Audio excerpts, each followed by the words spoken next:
It was Trisantona to the Romans, Trionta to the Saxons, and has been handed down to us as the Trent, one of the greatest rivers in the kingdom.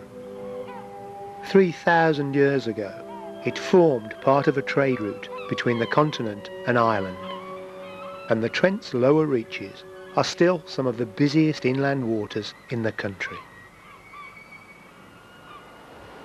All along its course are fascinating reminders of this mighty waterway's place in our country's history, and of the part it still plays in the lives of the people who occupy the Trent Valley today.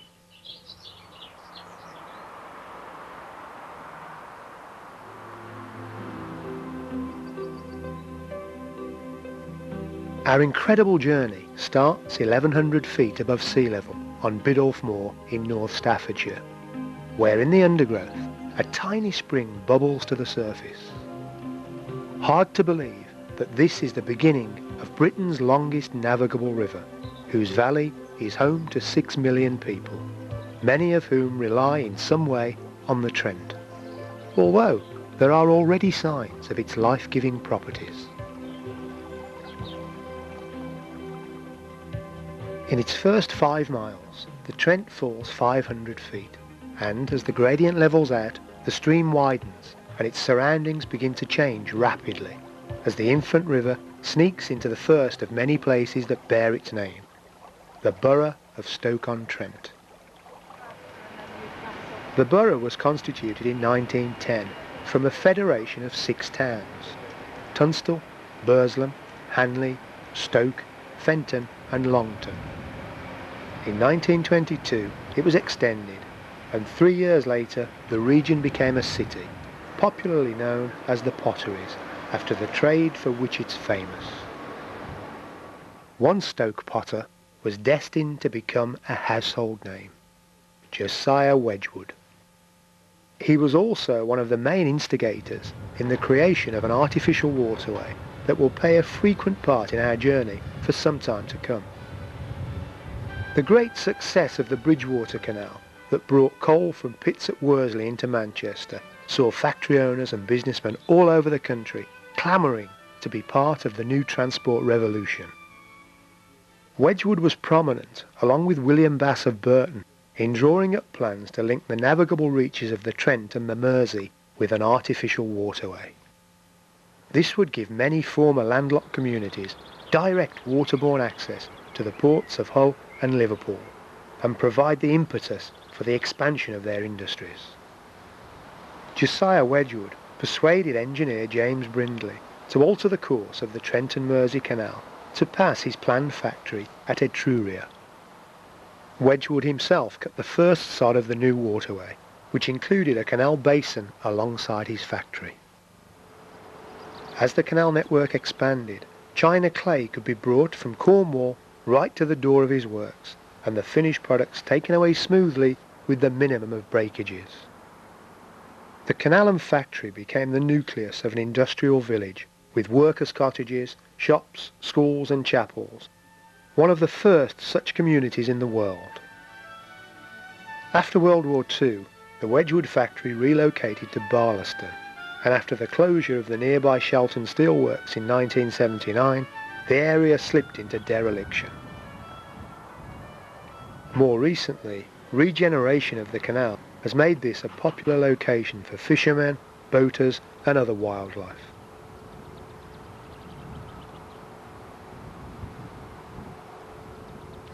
Unfortunately, the River Trent has not fared anywhere near as well. While the region's potbanks were shaping its worldwide reputation, their effect on the Trent was disastrous. The huge amount of effluent produced by the pottery industry and its workers turned the river into a polluted sewer, almost devoid of life, so that 20th century planners felt it necessary to hide it beneath a ring road and forget all about it. The 21st century, though, has brought about a change in attitudes, and plans have been discussed to reverse the process. A mile-long stretch of the riverbank, from the former Victoria football ground to Hanford Bridge, has been earmarked to be cleared as a cycleway and footpath that will become part of a citywide network of traffic-free routes along pathways and canals. The ambitious scheme also includes plans to improve the water quality of the river, so that, perhaps, one day Stoke will welcome back the Trent. Beyond Hanford Bridge, the river enters the more pleasant surroundings of Trentham Gardens, the ancestral home of the Duke of Sutherland, and now a popular tourist attraction. A little further downstream is the village of Stone, which takes us back in time to the early days of Christianity in England.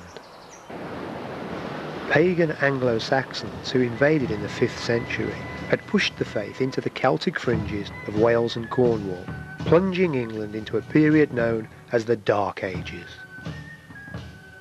Gradually, missionaries from Rome and Ireland persuaded the Saxons to abandon Tu, Woden, Thor, and their other heathen gods in favour of Christianity, although some of the old guard remained loyal to their pagan beliefs. Wulfhere, the king of Mercia, was so enraged when his sons Wulfred and Rufinus converted to Christianity, he slaughtered them. As was the Saxon custom, their mother, Amilda, erected a simple stone memorial on the spot they were slain. The village that grew here, therefore, became known as Stone.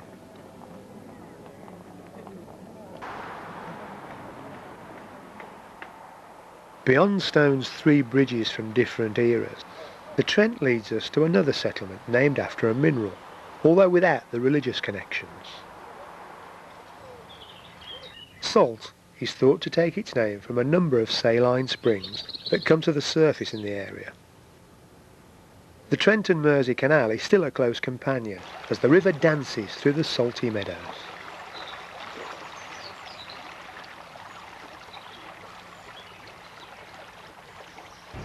At Great Haywood, the tranquillity gives way to a flurry of activity as 4 waterways converge here.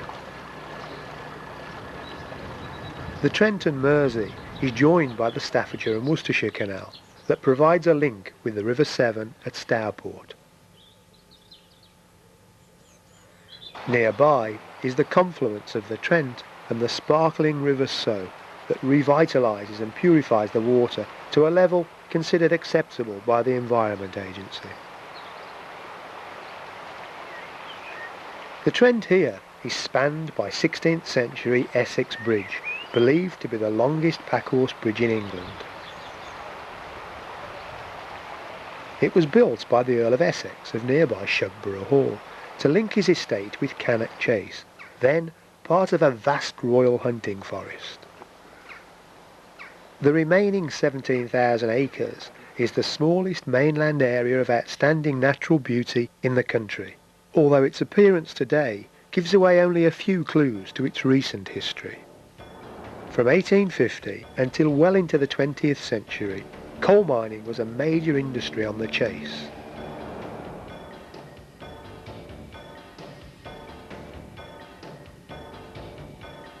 At its peak, 22 collieries operated here, and the whole area was crisscrossed by a network of mineral railways.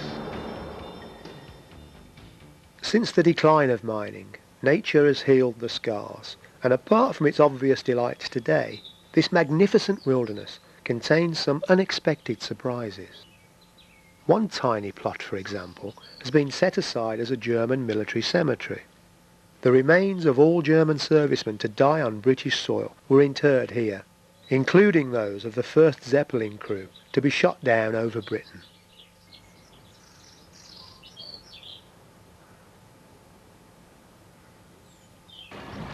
Meanwhile, down in the valley, the river is crossed again by the Trent and Mersey Canal.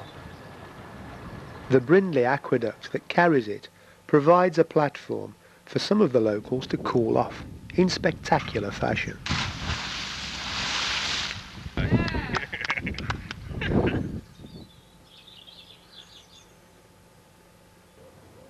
Diving from the ramparts of the next man-made structure on our journey is definitely out of the question. The giant towers of Rugeley Power Station mark the first of 8 such structures along the Trent, all drawing on the river to cool their machinery. This is the highest concentration of power stations on any river in the country, illustrating how dependent the inhabitants of the Trent Valley are on the river for their everyday needs. In their early days, the hot water released back into the river by the stations killed a huge number of fish. Today, more efficient and better controlled cooling towers, releasing aerated water, have drastically improved the situation, and stocks are recovering rapidly.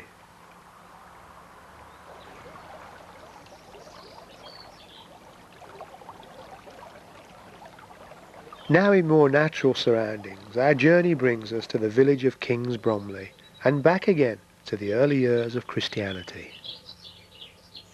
This cross in the village churchyard was restored in 1897 to mark Queen Victoria's Diamond Jubilee, and has been known since as the Victoria Cross, a name that disguises its true origins. In 653 AD, King Penda of Mercia married the Christian daughter of King Oswin of Northumbria and was baptised into the new faith. Among the entourage who returned after the wedding was Diuma, a Northumbrian monk who established a monastery on the site of Lichfield Cathedral. From here, priests were sent out to spread the word among the scattered communities.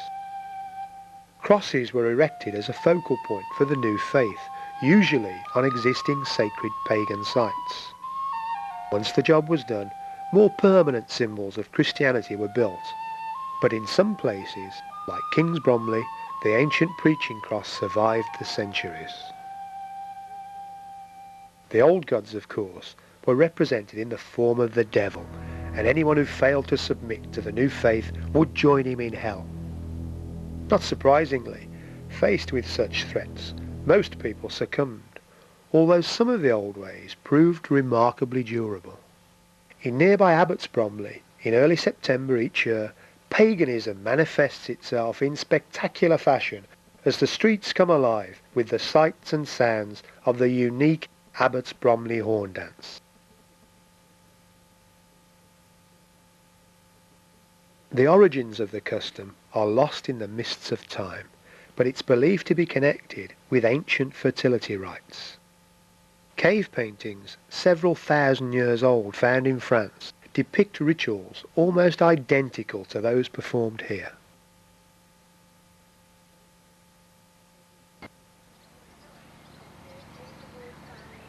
At Alrewas, the spare time pursuits are a little more conventional.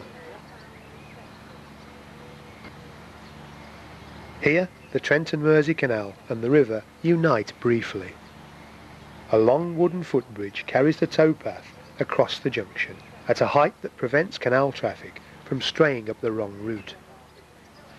A third watercourse in the vicinity is the tail race of an old corn mill driven by the Trent. It must have been cause for great concern locally when, according to parish records, on the 21st of December 1581, the river actually dried up completely. Fortunately for us, the Trent today has no such problem. A short distance downstream, river and canal part company again. The canal heads directly for Burton, while the Trent passes under the A38, which follows the line of the Roman Ricknield Street and has been a main highway for nearly 2,000 years.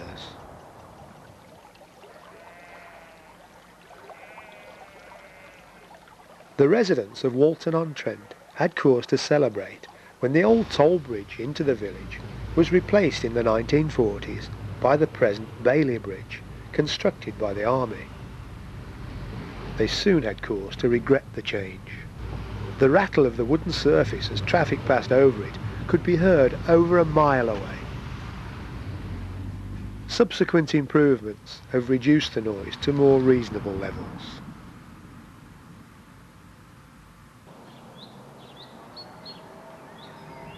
As it runs into Burton, the Trent undergoes a remarkable transformation. as it meanders almost haphazardly across a broad floodplain known as the Washlands. An early Saxon settlement stood high on the east bank, overlooking a series of islands created by the contortions of the river. One of these islands, known as Andresi, takes us back again to the Dark Ages. Sometime in the 7th century, Modwyn, an Irish nun on her way to Rome, came across the pagan settlement of Stapenhill. She set about their conversion and founded a religious community and chapel on Andresi. Modwyn eventually died in Scotland, but in 1002, Wulfric, Earl of Mercia, had her remains brought to Burton, where he founded an abbey, which housed St Modwyn's shrine. Stories of miracles taking place here and at a nearby well dedicated to the Irish saint put Burton on the pilgrim map. Burton's claim to fame today, though, is unmistakable, and its roots go way back to early days. The brewing of ale was a common practice in Saxon times, usually carried out domestically by the woman of the house and drank by the whole family, including children. Women who brewed particularly good beer would advertise it for sale by hanging up an ale stake, the very first pub sign. As time went on and travel around the country became more common, hostelries and inns developed on the main routes. With the evolution of the pub came the evolution of the pub sign, and in days when few people could read, the image was all important. Many innkeepers were tenants of the king, so symbols like a crown and other things royal were common. The monasteries adopted religious signs like an angel or St Peter's symbol, the cross keys, and although times have changed, the pub sign is still a uniquely British tradition. In Burton, the abbey became the main brewery. The monks sank wells into the sandstone beneath the washlands and drew out the hard water with a high mineral content, perfect for brewing. To enhance the reputation of their product still further, they encouraged the notion that Burton ale was brewed from the sacred waters of St Modwyn's well. What self-respecting pilgrim could resist a trip to Burton to enjoy a fine pint, or several, made with holy water? All needed food and lodging, and as souvenir of their trip, a thriving medieval tourist trade developed, and travellers spread the reputation of Burton ales far and wide. The inhabitants of the abbey were also not averse to a tipple. In fact, their average consumption was a gallon of strong ale and a gallon of weak ale a day, for each monk. Although the abbey was dissolved by Henry VIII in 1538, brewing was well established enough to continue in Burton. Appropriately, the building that housed the Abbey Hospital is now a pub. In 1699, Burton's brewers received a huge boost when an Act of Parliament allowed improvements to make the Trent navigable from Burton to Nottingham. Wharves grew up along the banks of the Burton Navigation, as it was known, and the town's ales were shipped along the Trent to a thirsty world market. The end of commercial traffic on this stretch of the river came with the opening of the Trent and Mersey Canal in 1777. A key figure in the creation of the canal was local carrier William Bass. As a transport man, he was fully aware of the impact it would have, and in the year it opened, bought a small brewery in Burton High Street. Bass grew into an international concern, but its headquarters are still here in Burton.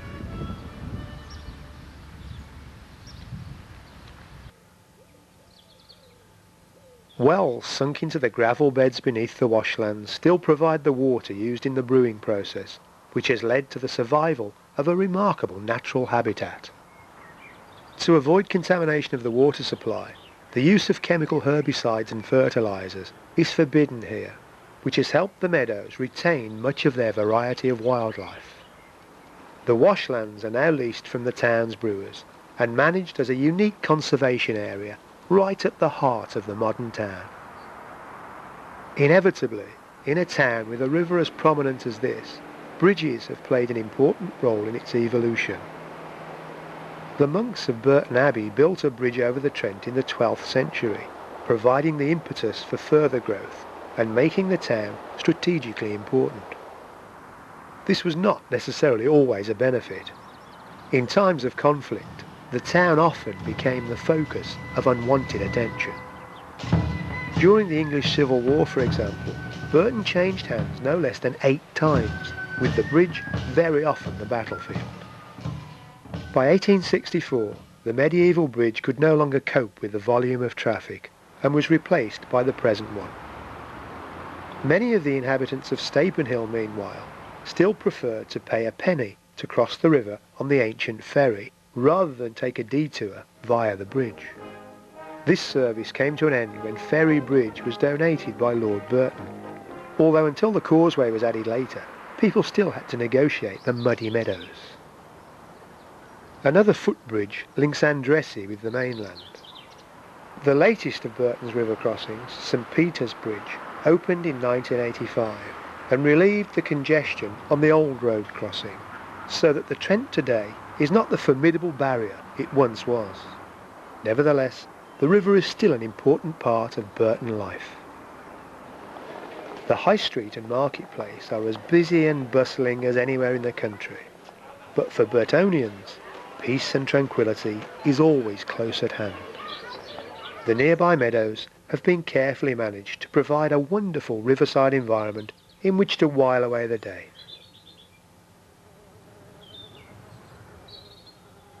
Over the years, the river itself has been used for a range of activities. It has also proved itself quite capable of causing mischief. A major flood defence scheme completed in 1965 now protects the town from the scale of flooding it has experienced in the past. Just past Burton Bridge, the confusing meanders of the Trent create another island.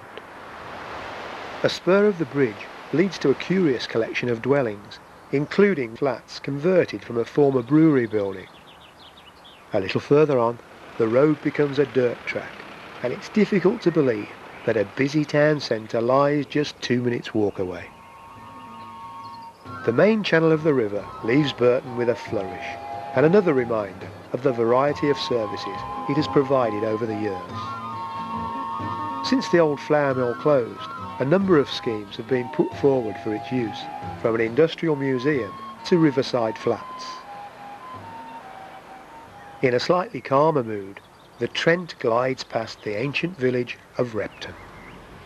Here, a 212-foot spire soars above the parish church, a fitting crown for a village that was once the capital of a Saxon kingdom. In the 7th century, it was the seat of King Penda, who introduced Christianity to Mercia.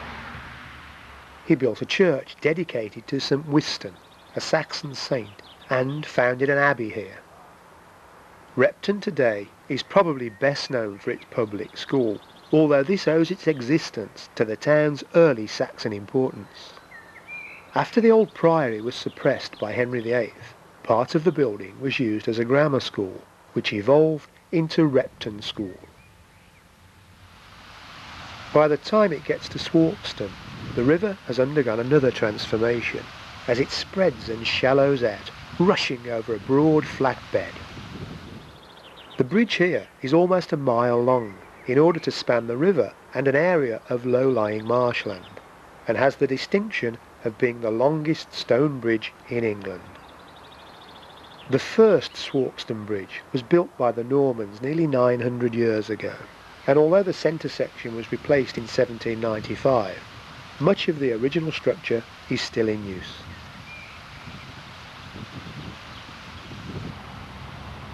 The bridge saw action in 1643 at the height of the English Civil War, when Roundheads from Derby clashed with a royalist force led by Sir John Harper of Swarkston Hall, a supporter of Charles I. 7 men were killed during the skirmish, and over the years there have been many reports of the ghostly sounds of the battle being reenacted. A more tangible reminder of Swarkston's place in history, and of the Stuart dynasty's frequent fights for England's throne, stands in the grounds of the Riverside pub. The Stuarts had lost out to the House of Hanover when the German George I found himself, rather reluctantly, crowned King of England. A Jacobite movement emerged in Scotland to restore the descendants of James II to the throne.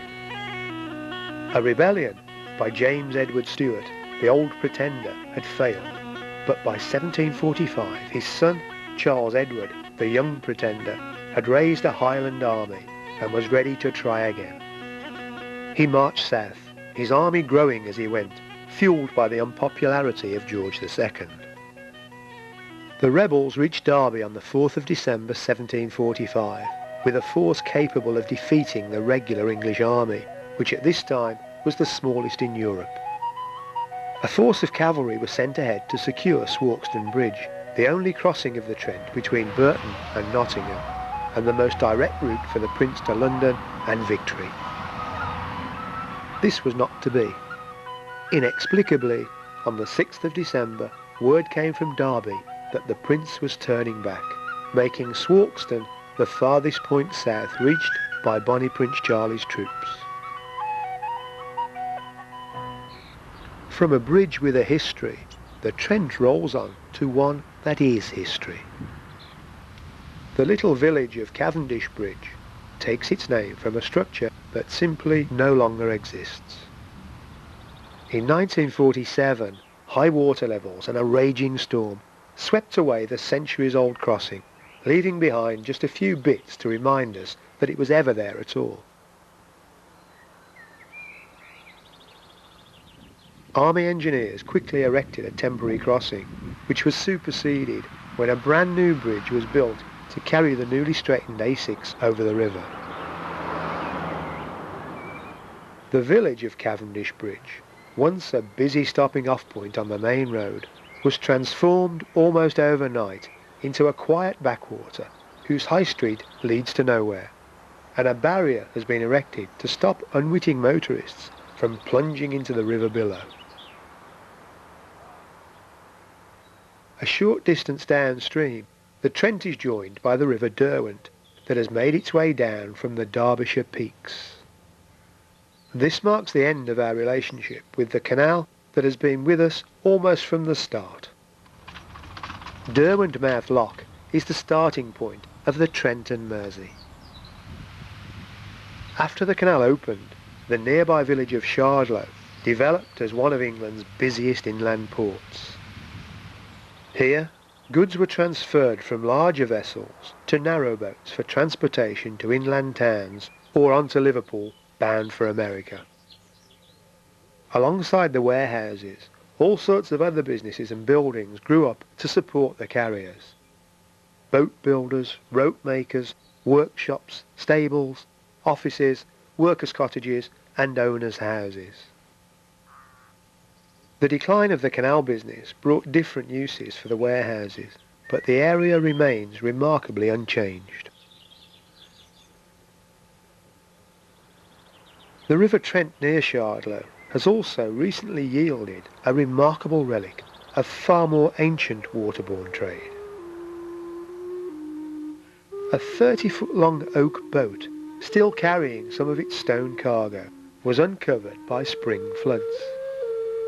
The logboat is thought to be more than 3,000 years old, showing that by the Bronze Age the Trent was already a major highway, and also that the tribes that occupied Britain had the means to move heavy loads over long distances.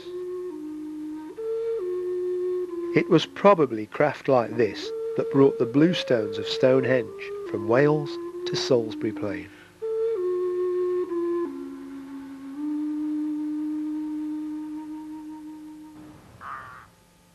The canal era brought about a transformation at Long Eaton.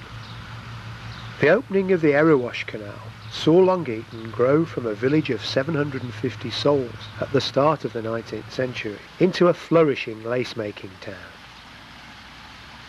The residents of Long Eaton have on their doorstep the wide open spaces of Attenborough Nature Reserve, established in 1966 from a series of disused gravel pits. Its lakes are teeming with life and provide lunch for some of nature's most accomplished fishermen. As the river approaches Nottingham, it brings us to Wilford, the site of an ancient ferry service. In the 1870s, the old method of crossing was replaced by Halfpenny Bridge, a toll bridge built by the Baronet of Clifton. The river now heads for the city on its journey north to meet the Humber, although it hasn't always been that way. Before the last ice age, the Trent from here followed an entirely different course, flowing west through the Vale of Belvoir. Then the climate turned cold, and for 50,000 years Britain was buried beneath a layer of ice up to 3 feet thick. When the climate warmed again, about 15,000 years ago, a raging torrent of meltwater swept up the old Trent Valley. A huge wedge of ice still blocked the Vale of Belvoir, forcing the meltwater to change direction, gouging out a new channel through the rock until steep riverside cliffs towered 90 feet above the water. As temperatures continued to rise, hippos, rhinoceros and elephants wallowed in pools at the foot of what is now Castle Hill. The Trent gradually receded to its present level and left behind a broad marsh that would be a feature of Nottingham for centuries and gave its name to one of the city's more recent developments. Over the years, the caves and tunnels cut into the cliff have been put to a variety of uses. One forms the main body of what claims to be the oldest pub in England and takes its name from early regulars out on the razzle before leaving to fight crusades in the Holy Land. Until the opening of the Burton navigation, Trent Bridge was the highest navigable point on the river for large vessels, and a busy old stretch of water it was too. The Domesday Book of 1086 tells us that the water of the Trent is so guarded that if anyone impedes the passage of boats, he is to pay a fine of £8. After the opening of the Trent and Mersey Canal, there were so many ships passing through Nottingham that each one had to carry the name and address of its owner. In 1947, the Trent was nationalised under British Waterways and was one of the few rivers in the country earmarked as having potential for commercial growth. The latter third of the 20th century, though, saw river trade in Nottingham dwindle to almost nothing. Not that the Trent here has become redundant, far from it. The stretch of river below Trent Bridge is a veritable hive of activity. So it's all aboard the Nottingham Princess to find out what's going on.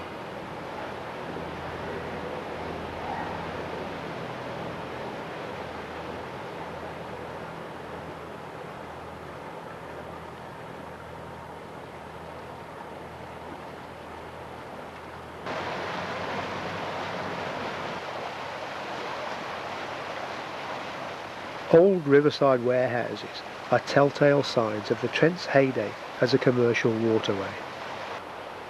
But it soon becomes apparent that its use today has changed dramatically. Messing about on the river is the order of the day at training ship Orion.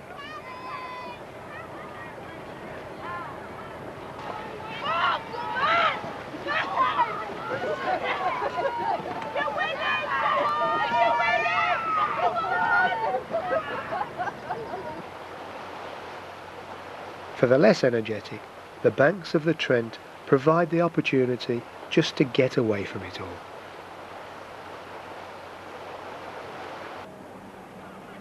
But the Princess soon brings us to a stark reminder that the Trent is quite capable of turning nasty. Holme sluices are among the largest automatically operated flood barriers in Britain and form part of the Nottingham Flood Protection Scheme. They were opened in 1955 to try to prevent the devastation caused by the terrible floods of 1947 and to maintain water levels for the wide range of activities we've just seen. As the river flows increase, the gates open one by increments of 50 millimetres. When flows drop, the sequence is reversed. During a major flood, the gates rise to the top of the sluices to allow water through unobstructed. Here, a huge volume of Trent water is diverted into Home Pierpont Country Park, where the activities are varied to say the least.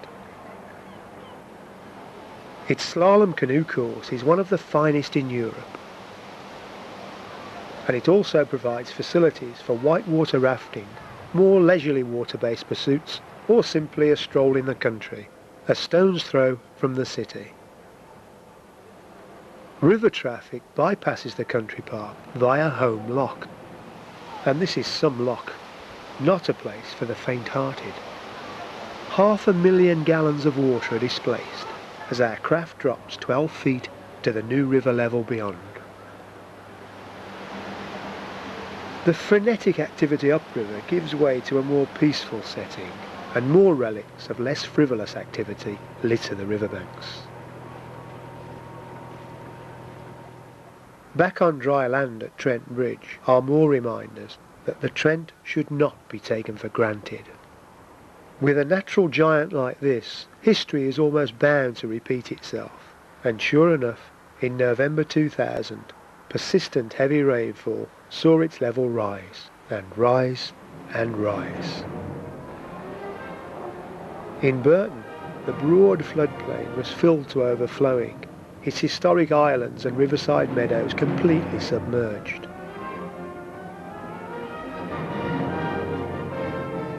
Householders who probably thought they had nothing to fear crossed their fingers as floodwater crept along back gardens and main roads.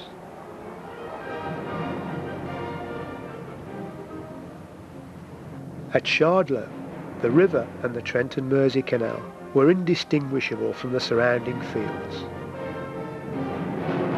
The marina was swamped, the M1 threatened, and some isolated properties almost totally engulfed.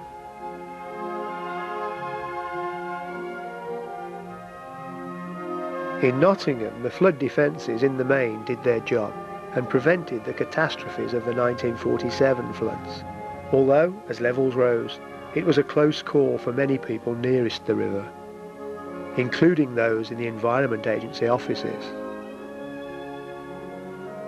Some, though, were simply too close.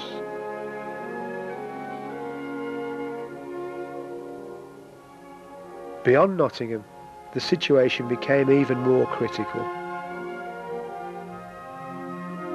Although Gainsborough's defences held strong, many smaller communities were simply overwhelmed.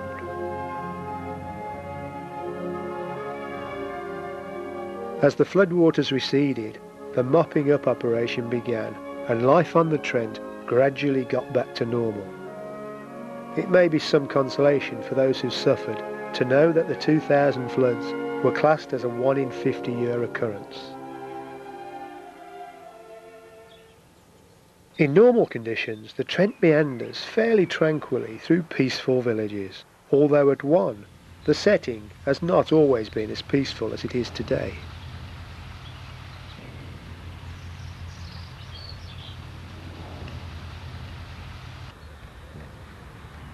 In June 1487, these fields at East Stoke near Farnborough were the site of a bloody encounter during the struggle for the throne between the houses of York and Lancaster.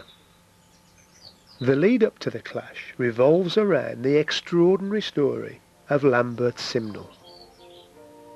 In 1483, Richard, Duke of York, had been crowned Richard III after the infamous murder of his nephews and rightful heirs in the Tower of London.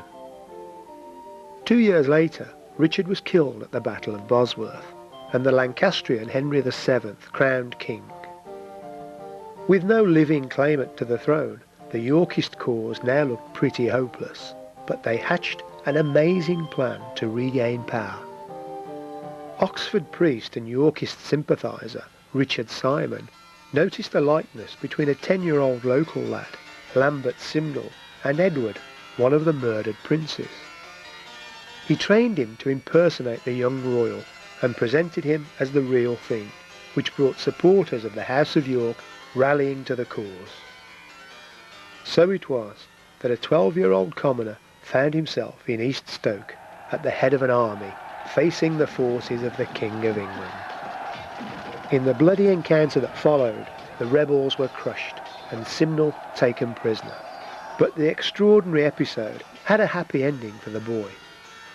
It's thought that when Henry VII discovered the truth, Lambert Simnel was employed in the royal kitchen and lived to the ripe old age of 50. Leaving the intrigue of the Wars of the Roses behind, the Trent leads us on to Newark and the formidable walls of Newark Castle. It stands on the site of prehistoric Roman and Saxon settlements and a wooden Norman castle.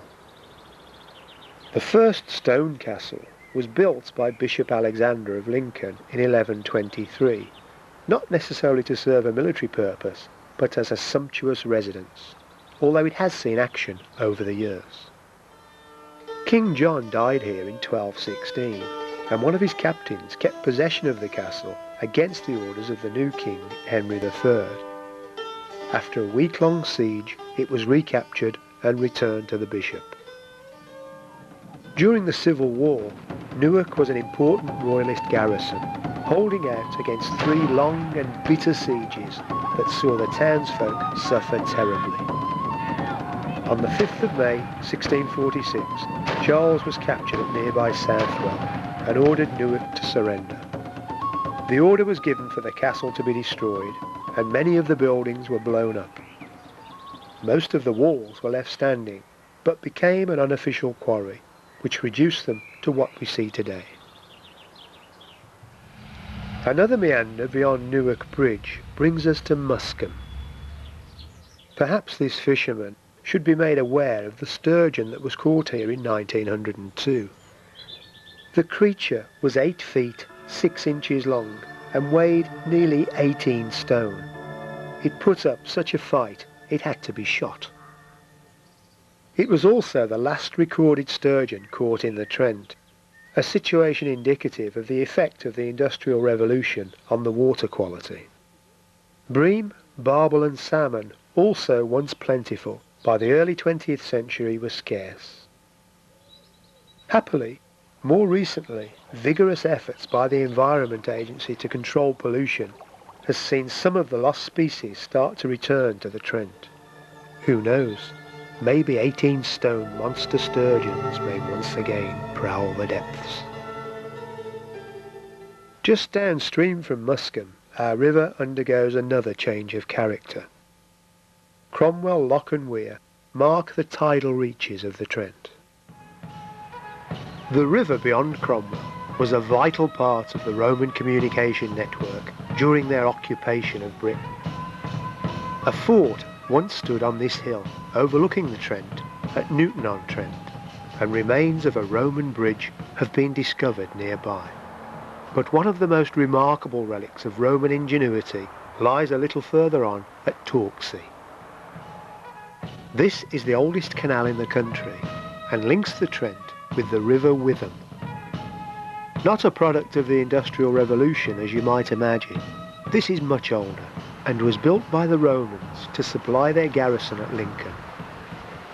Records show that in the 15th century, Henry VI ordered improvements to the old Roman waterway, and the ancient Foss Dyke is still well used today, in more ways than just the obvious.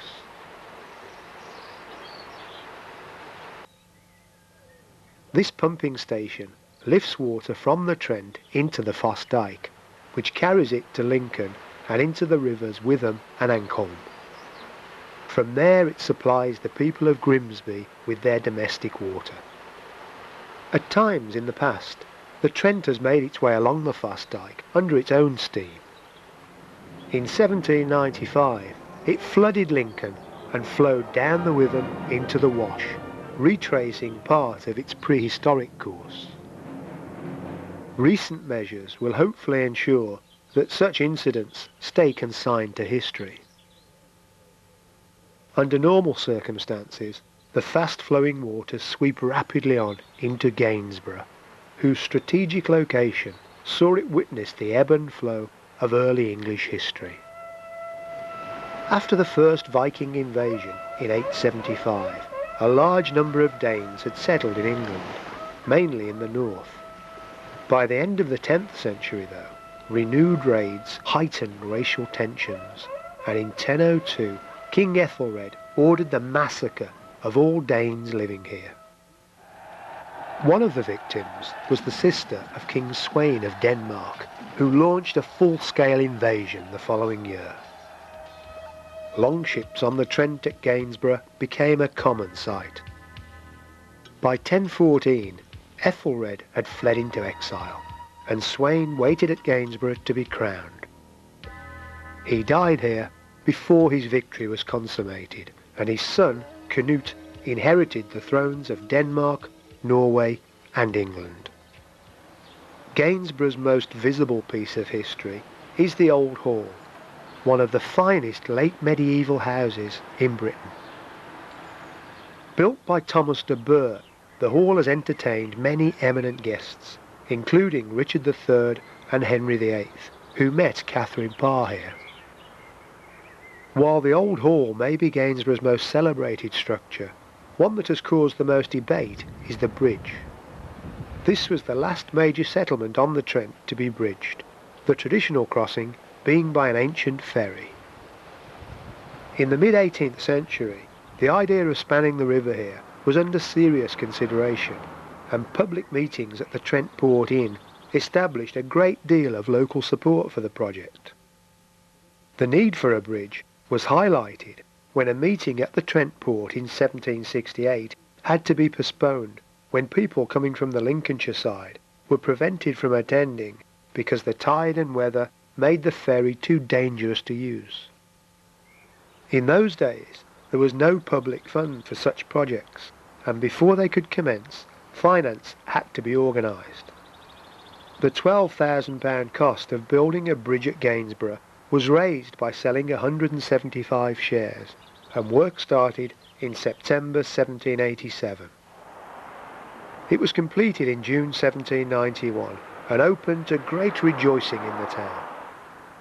Before a century had passed, the same bridge was seen as a hindrance to travellers and traders because of the high tolls charged to use it. Furthermore, the bridge company had created a monopoly, stating that no person, animal or thing to be conveyed across the Trent other than by the bridge in Gainsborough. It was making a profit for the shareholders, but was discouraging trade, and the descendants of those who had campaigned for it to be built now campaigned for the tolls to be lifted. It was to prove a long struggle. Fees were finally waived in 1932 after it was purchased by the council, and the old toll houses now stand redundant. While arguments about crossing the Trent were raging, trade up and down it was booming, and in the early 19th century it received a further boost with the introduction of steam-powered vessels. The first steam passenger packet on the Trent was the paddle steamer Caledonia. She made the first trip between Hull and Gainsborough in 1815 and caused quite a stir. The inaugural trip took place on a Sunday, and a contemporary account records the excitement. As she came puffing and snorting past Althorpe Church, the parson came running out, followed by his congregation, to see the terrible and unknown monster which was approaching, and which, for all they knew, might be bringing the end of the world with it. Once people got used to the monster, it proved extremely popular, with a daily service between Hull and Gainsborough calling at different Trentside villages each weekday. From Hull, there was a 3 times a week service to London. With connections upriver by canal to Leicester, Birmingham, Stoke, Derby, Cromford, Lincoln and Sheffield, the River Trent was as important a route as the M1 is today. The coming of the railways and later motor transport brought a sharp decline in trade on this section of the river, and only derelict warehouses and dock buildings remind us of its heyday. The riverside here is now being regenerated, and where cargo ships and packet boats once moored, open spaces and pleasant walkways are appearing. the perfect viewing platform perhaps for a natural phenomenon that sweeps up the Trent as far as Gainsborough. The tidal wave, caused by spring tides surging upriver, meeting the natural outflow, is known as the Eiger, from the chief of the sea giants in Scandinavian mythology. He was a personification of the ocean and its mighty power of good and evil towards men, and it was the practice among seafaring Saxons and Vikings to sacrifice captives to Eiger to ensure safe passage. Beyond Gainsborough, the river widens and the landscape begins to change. On the west bank is the wide expanse of the Isle of Axholme, once truly an inland island, with just a handful of villages built on high ground rising out of the marshes. In 1626, Charles I commissioned Dutch engineer Cornelius Vermuyden to drain the isle. He straightened the rivers Idle and Don and cut a network of ditches running into the Trent. Gradually the marshes dried out, leaving behind acres of rich agricultural land for settlement. Greeted as a huge success at the time, what hadn't been foreseen was the long-term effects of the scheme. As the land got drier, its level fell, making it harder to drain off naturally and increasing the risk of flooding. Windmills were constructed to pump surplus water into the channels and are still a feature of the region today, although their task is now performed by more sophisticated, if less attractive, machinery. The River Trent is now enclosed by high flood defences to hopefully prevent it spilling over into the surrounding lowland. At the heart of Axholme is the delightful village of Epworth, a place close to the hearts of Methodists all over the world. This is the birthplace of John Wesley, the founder of Methodism. His father, Samuel, was rector of St Andrew's Church in Epworth, and it was here that John was baptised in 1703. He was subsequently ordained as a Church of England minister, but his beliefs led him to found the Methodist movement. As a result, he was barred from the church and preached from the market cross in Epworth. But his conviction and remarkable energy soon took him away from his hometown. It's been estimated that he travelled around 4,500 miles a year, mostly on horseback, preaching in every town and village he came to. At first he was met with mob stonings and peltings, but his courage and faith gradually won over many converts, and Methodism took root.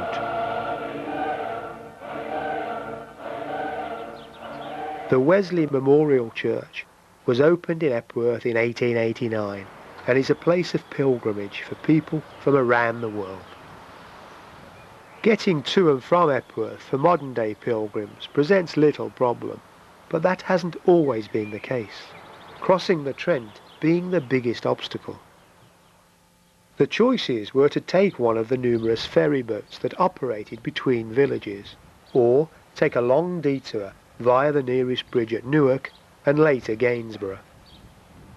The horse-drawn bus from Epworth to Gainsborough crossed the river on the Stockwith ferry to avoid paying the 6p a wheel toll at Gainsborough Bridge. Halfway through one crossing, the ferry broke loose from one of its chains and smashed its cargo on the riverbank. After this, the bus operator chose to pay the toll.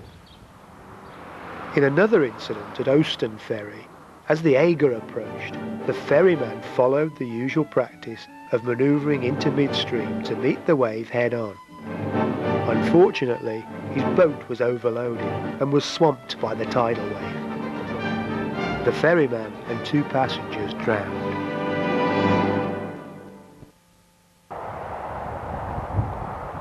Past the latest crossing of the Trent, which carries the M180, we begin to penetrate deep into Viking territory, as many of the local village names testify. By and Thorpe indicate Danish settlements, and a wick was an important Viking trading post. Holm, in the Scandinavian tongue, was an island. Stather comes from stave meaning landing place, and Burton-on-Staver was the starting point for attacks on the Saxon settlements around North Lincolnshire and eventual Danish colonisation. For centuries, these tiny rural communities remained in semi-isolation from the rest of the country. In 1851, the combined population of Ashby, Brumby, Frodingham, Crosby and Scunthorpe was just 1,245. Things for this group of villages, though, were about to change. In 1859, local landowner Roland Wynne discovered iron ore at Frodingham.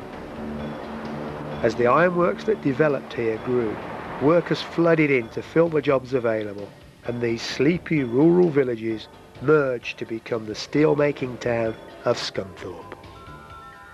By the late 20th century, local supplies of iron ore had become too expensive to mine, and today the industry uses imported ore. But a lasting reminder of the man and material that started it all stands at the heart of Scunthorpe. The Church of St. John was given to the town by Roland Wynne, and is made, of course, of Frodingham ironstone. Nearby is a relic of pre-industrial times, although its use has changed somewhat. Back on the Trent at Keadby is the last bridge over the river, which carries both road and rail. The King George V Bridge was opened in 1916 and could originally be lifted to allow ships through.